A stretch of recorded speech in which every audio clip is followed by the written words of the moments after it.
ওয়াকুল্লা ইনসানিন আলজামনাহু তায়রাহু ফি উনুকি ওয়া নুখরিজু লাহু ইয়াওমাল কিয়ামাতি কিতাবান ইয়ালকাহু মানশুরা। সেদিন মানুষের আমলনামা তার হাতে খোলা কিতাব দেয়া হবে। এরপর তাকে বলা হবে, ইকরা কিতাবাকা কাফা বিনাফসিকাল ইয়াওমা আলাইকা হাসিব। তুমি পড়ো তোমার আমলনামা। You are solely capable to read this book. তুমি এই আমলনামা পড়ার জন্য যথেষ্ট। আজকে তোমাকে সহযোগিতা করার মতো কেউ থাকবে না। ওয়ালা তাজিরু ওয়াজিরাতু ইজরা উখরা ওয়া মা কুননা মুআযযিবিনা হাত্তা নাবআসা রাসূলা। কারো আমলনামা কেউ কারো ভার বহন করবে না। তোমার বাবা মা যে এত ভালোবাসে কিয়ামতের ময়দানে চিনবেই না। আল্লাহ বলছেন সেদিন এত কঠিন মুহূর্ত হবে, ইয়াউমা ইয়াফিরুল মারউ মিন আকিহি ওয়া উম্মিহি ওয়া আবিহি ওয়া সাহিবাতি ওয়া বানি লিকুল্লি ইমরিইন মিনহুম ইয়াউমা ইযিন শানু ইউগনিহি। সেদিন ভাই ব্রাদার কোনো কাজে লাগবে না, বাবা মা কখনো চিনতে পারবে না, সন্তান তার বাবাকেই চিনবে না। সেদিন ওকালতি করার মতো কেউ থাকবে না। উজুহু ইয়াউমাইজিন নাইমা। সেদিন কিছু কিছু মানুষের চেহারা হবে আলোক উজ্জ্বল, হাসতে থাকবে। লিসাইহা রাদিয়া ফি জান্নাতিন আলিয়া। সে এত হাস্যোজ্জ্বল থাকবে, আল্লাহ রাব্বুল আলামিন তাকে জান্নাতের সুসংবাদ শোনাবে। আর আরেক দল থাকবে উজুহু ইয়াউমাইজিন আলাইহা গবারা তারহাকুহা কতারা উলাইকা হুমুল কাফারাতুল ফাজার। তাদের চেহারা কৃশকায় হয়ে যাবে। এত কঠিন অবস্থা তাদের হবে, জাহান্নামের দিকে নিক্ষেপ করা হবে, পাগলের মতো হয়ে যাবে তারা। আল্লাহ রাসূল হাদিসের মধ্যে বলেছেন, সাবাতু ইউজিল্লুহুমুল্লাহু ফি জিল্লি ইয়াওমা লা জিল্লা ইল্লা জিল্লু ইমামুন আদিল ওয়া শাবুন নাশা ফি ইবাদাতিল্লাহি তাআলা ওয়া রাজুলুন কলবুহু মুআল্লাকুন ফিল মাসাজিদ ওয়া রাজুলান তাহাব্বান ফিল্লাহি ইজতামা আলাইহি ওয়া তাফাররাকা আলাইহি ওয়া রাজুলুন ইযা দাআতুহু ইমরাতুন যাতা হাসাবিন ওয়া জামালিন ক্বালা ইন্নী আখাফুল্লাহ। আল্লাহ রাসূল বলেছেন 7 শ্রেণীর লোককে আল্লাহ রাব্বুল আলামিন আরশের ছায়ার নিচে স্থান দিবে।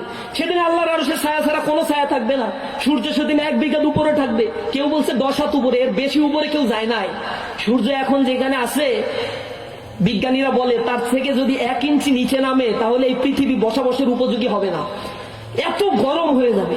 আর যেখানে আছে তার থেকে যদি একটু উপরে উঠে যায়, সেটা একটা নির্দিষ্ট সার্কেলে ঘোরাফেরা করে। সূর্য হচ্ছে সৌরমণ্ডলীকে কেন্দ্র করে এরকম ঘোরাফেরা করছে, সবকিছু প্রত্যেকটা গ্রহ নক্ষত্র ঘুরছে। সূর্য একটা জায়গায় আছে, তাকে কেন্দ্র করে Nova ANOVA Uranus Neptune Pluto Vulcan বৃহস্পতি সবকিছু একটা আরেকটাকে ঘুরছে। This is the solar system.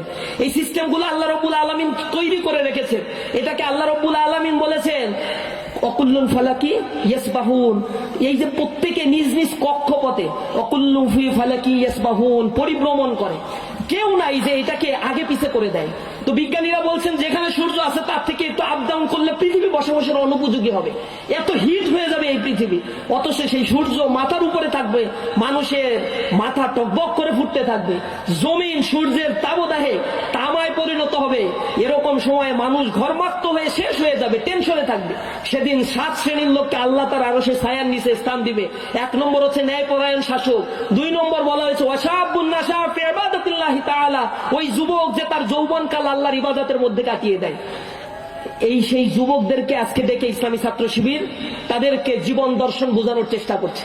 কর্মীদের যে কাজ, যে রেসপন্সিবিলিটি, এটা আমাদেরকে পালন করার জন্য আজকে এই সমাবেশের আয়োজন করা হয়েছে। আপনাদের কাছে বিনীতভাবে অনুরোধ জানাবো, প্রিয় ভাইয়েরা, আমরা যারা কর্মী হয়ে আসছি 5 ওয়াক্ত নামাজ যেন জামাতের সাথে আদায় করতে পারি। ইসলামী ছাত্র শিবিরের কর্মী মানে they are solely unique person, because Islamic Chhatra Shibir is also an separate institution. এই ইনস্টিটিউশনে যে আসে তাহলে তাকে শুধুমাত্র স্লোগান শেখানো হয় এমনটি নয়, তাকে শুধু রাজনীতির দর্শন শেখানো এমনটি নয়। রাজনীতি করা, রাজনীতি সচেতন করা একটা ছাত্রকে, এইগুলো আমাদের শত শত হাজার হাজার কাজের ছোট্ট একটা পার্ট।